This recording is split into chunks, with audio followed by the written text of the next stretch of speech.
अस्सलाम वालेकुम। 10th class chapter number 15 Mendel's law of segregation. Mendel's study the inheritance of seed shape first.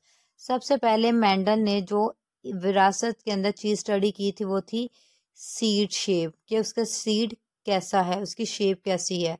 For this purpose he crossed, उसने क्या किया, cross किया to plants का। और टू प्लांट्स वो कैसे थे, जिनके पास कंट्रास्टिंग ट्रेट था सीड शेप का।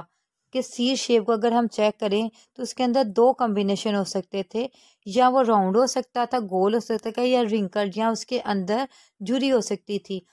अब उसके बाद क्या है, यहाँ पे आप लोग मार्क करें मोनो हाइब्रिड क्रॉस की definition.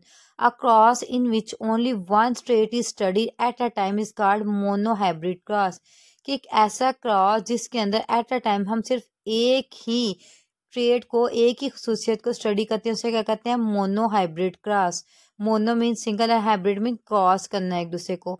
Coming to the blue box, the term true breeding means homozygous. मतलब उसके अंदर होमोजाइगस मतलब कौन सी कंडीशन होती है, कि उसके अंदर एक जैसे एलीज होंगे, कैपिटल ए होंगे, कैपिटल ए होंगे, या स्मॉल ए कैपिटल ए होंगे। होमोजाइगस ये कंडीशन हमारे पास होती है।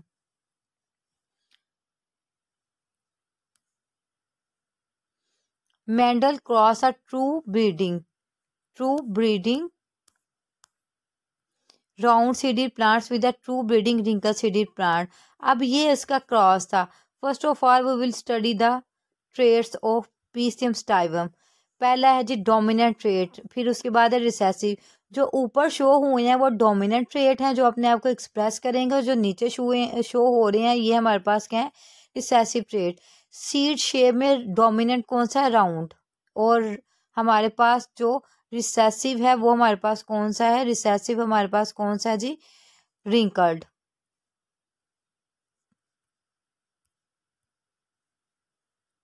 ये देखें, सबसे पहले देखें जिस राउंड हमारे पास डोमिनेंट है और रिंकल्ड हमारे पास रिसेसिव है।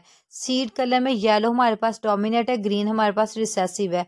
जो डोमिनेंट एलीज होंगी वो अपने आप को एक्सप्रेस करेंगी, और जो रिसेसिव एलीव होंगी वो अपने आप को मास्क करेंगे, अपने आप को छुपा लेंगी। फ्लावर कलर को अगर चेक करें तो पर्पल फ्लावर डोमिनेंट होगा और वाइट फ्लावर रिसेसिव होगा। नेक्स्ट,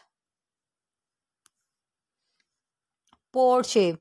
पोर्ट का मतलब होता है फली, जिसके अंदर वो सीड होते हैं।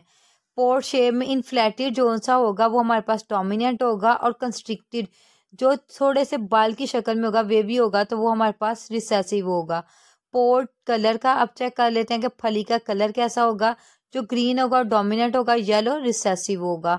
और फ्लावर की पोजीशन के फ्लावर हमारे पास अगर तो हमारे पास दरमियान में, पत्तों के दरमियान में, शूट के कहीं दरमियान में है तो इसे हम कहेंगे एक्सियल, इसे हम कहेंगे एक्सियल। और अगर टिप पे होगा तो इसे हम कहेंगे टर्मिनल। तो इसमें एक्सियल हमारे पास डोमिनेंट है और टर्मिनल हमारे पास रिसेसिव है। इसके बाद है stem length. Stem length dominant trait है, लॉन्ग ये हमारे पास डोमिनेंट ट्रेट है, और जो शॉर्ट है वो हमारे पास रिसेसिव ट्रेट है। तो यहाँ पे चेक करें, टोटल मेंडल ने यहाँ पे 7 स्टेट्स को स्टडी किया। 1 2 3 4 5 6 7 ट्रेस थे।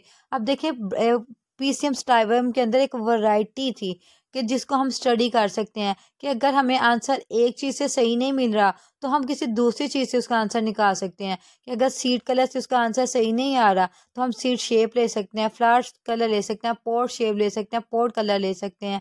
तो ये उसका एक्सपेरिमेंट था।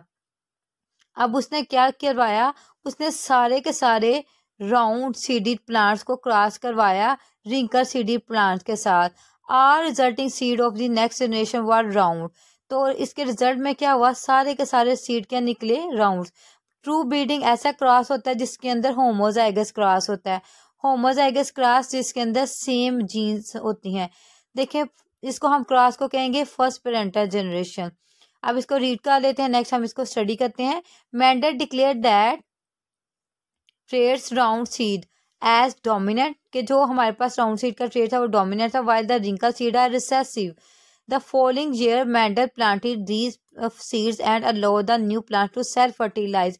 इसने इसके अंदर पोलिनेशन होने दी, और कैसे होने दी, सेल्फ फर्टिलाइज, कि इसको आपस में ही क्रॉस करने को दिया।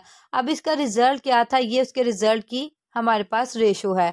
As a result he got 7 3 2 4 7,324 seeds ये हमारे पास क्या आए थे, उस टोटल ये सीड थे उसके पास रिजल्ट्स क्या आए थे 5,474 राउंड 1,850 रिंकल्ड।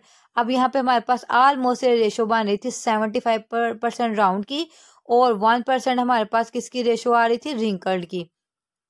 तो इसके रिजल्ट्स थे। अब इसने इसको एक्सप्रेस किया कैसे, the parental generation is denoted by P1। इसने जो पेरेंट जनरेशन ली उसको इसने डिनोट किया P1 के साथ, और जो इसने इसके बाद नेक्स्ट जनरेशन इसके बाद में आई इसने किसको कहा, फीलियल जनरेशन या फर्स्ट फीलियस को इसने कहा F1।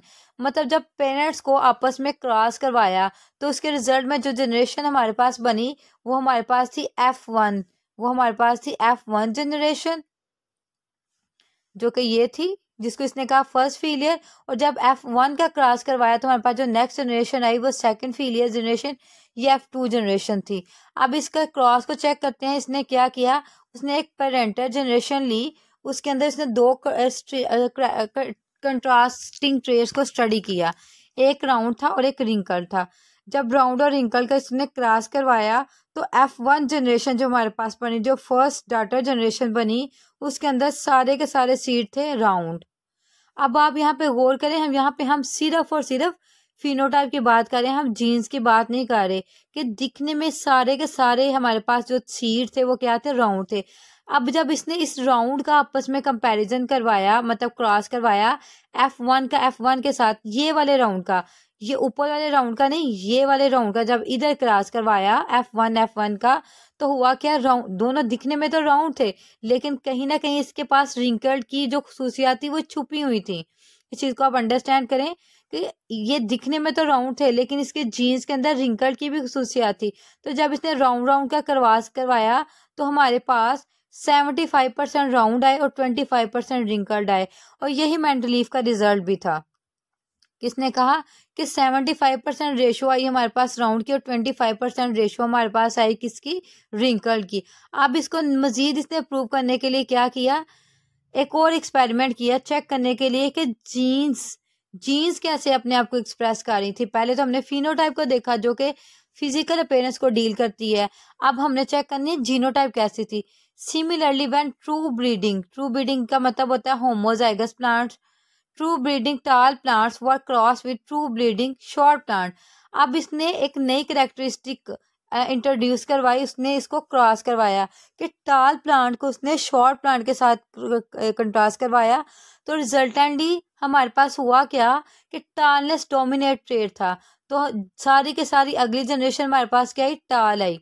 लेकिन जब इसने दोबारा से इनको सेल्फ फर्टिलाइज करवाया तो उसके अंदर 75% टाल निकले, इसमें 75% टाल निकले और 1% हमारे पास क्या निकले, डवार्फ। तो F2 के अंदर इसकी रेशो है 3:1। ये क्रॉस कहीं पे मेंशन नहीं हुआ है लेकिन आपको जनरल ये बताया गया कि इसने सिर्फ एक ही एक्सपेरिमेंट नहीं किया, डिफरेंट एक्सपेरिमेंट किए। जैसे पहले उसने सीड शेप के लिए किया, फिर यहाँ पे उसने हाइट के लिए किया, तो इससे फिर उसने नेक्स्ट क्या चेक किया कि इनकी जीनोटाइप कैसी है, कि जीन्स में ये कैसे हैं। तो उसके लिए हम क्रॉस को चेक करते हैं।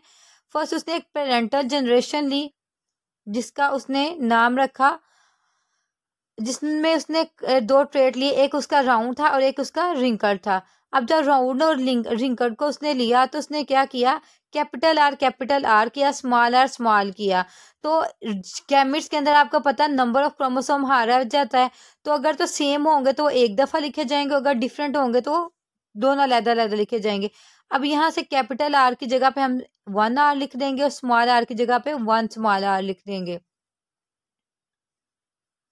अब जब इन दोनों को हमने क्रॉस करवाया तो हमारे पास बना कैपिटल आर और स्मॉल आर, हमारे पास बना कैपिटल आर और स्मॉल आर, जो कि दिखने में तो बिल्कुल राउंड था और उसकी जीनोटाइप के अंदर बता रहा था कि कहीं ना कहीं उसके अंदर रिंकल्ड की भी प्रॉपर्टीज हैं। फिर उसने क्या किया, इसको दोबारा से क्रॉस करवाया, फॉर एग्जाम्पल ये देखें F1 जनरेशन, यहाँ पे इसने कैपिटल आर स्मॉल आर का कंट्रास्ट करवाया, तो यहाँ पे हमारे पास हेट्रोजाइगस कॉम्बिनेशन आया। ये जो कॉम्बिनेशन था ये हमारे पास हेट्रोजाइगस था, जिसके अंदर डिफरेंट एलील्स थी, जिसके अंदर जीन्स एक जैसी नहीं थी। अब जब इसने इसका कंट्रास्ट करवाया तो हमारे पास क्या हुआ, इसको करने का तरीकाकार क्या है कि हम क्या करेंगे, ये एक तरफ के जो हैं गैमेट्स उनको यहाँ पे रिप्रेजेंट कर देंगे और दूसरी तरफ के गैमेट्स इधर रिप्रेजेंट कर देंगे। होपफुली आप इस चीज़ को अंडरस्टैंड कर रहे हैं। अब इसको मैं डिफरेंशिएट करके बताती हूँ। होता क्या है कि पहले ये जो कैपिटल आर है ये आर के साथ कंबाइन होगा तो कैपिटल आर बनेगा। फिर ये आर स्मॉल आर के साथ कंबाइन करेगा तो कैपिटल आर स्मॉल आर बनेगा। फिर इसके बाद क्या होगा, जो नेक्स्ट में इसको हाईलाइट करने लगी हूँ ब्लैक के साथ, फिर ये स्मॉल आर इस कैपिटल आर से करेगा कंबाइन, क्रॉस करेगा, और फिर ये इसके साथ, तो इनके रिजल्ट में कैपिटल आर स्मॉल बनेंगे। तो ये हमारे पास एक रेशो आएगी, कौन सी रेशो आएगी, क्रॉस की, जिसमें 75% राउंड होंगे और 25% रिंकल्ड होंगे। तो ये ओवरऑल इसका रिजल्ट था जो कि मेंडल ने हमें दिया था अपना क्रॉस करवा के। तो अब इसके हमारे एक्सपेरिमेंट को क्या करते हैं, एंड करते हैं, समराइज करते हैं। मेंडल कंक्लूडेड दैट, मेंडल ने फाइनली ये हमें बताया, the traits under study were control by discrete factors और जीन्स। उसने कहा खास किस्म के सेपरेटेबल जीन्स होते हैं या फैक्टर्स होते हैं जिनको बाद में जीन्स कहा गया, पहले इसने स्पेशल फैक्टर इनको कहा जो कि इसको कंट्रोल करते हैं। In each organism these genes are represent in pairs, कि ये किसमें जीन्स किसमें पाए जाते हैं, पेयर्स में।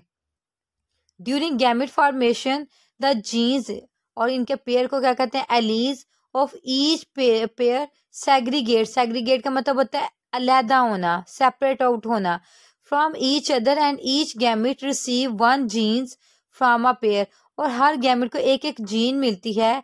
When the gametes of a male, अब यहाँ पे इसने बताया है, एक्सप्लेन किया है इस लॉ को, when the gametes of male and female parents unite, कि जब वो आपस में मिलते हैं, गैमेट्स आपस में मिलते हैं, the resulting offspring again gets the genes in pair, तो रिजल्टिंग जो ऑफस्प्रिंग बनता है, जो डॉटर सेल्स बनते हैं, उनके पास फिर से वही जीन्स के पेयर्स आते हैं। दीज कंक्लूजन्स, और ये जो नताइज थे, were called the law of segregation, तो इसको हम क्या कहते हैं, लॉ ऑफ सेग्रीगेशन।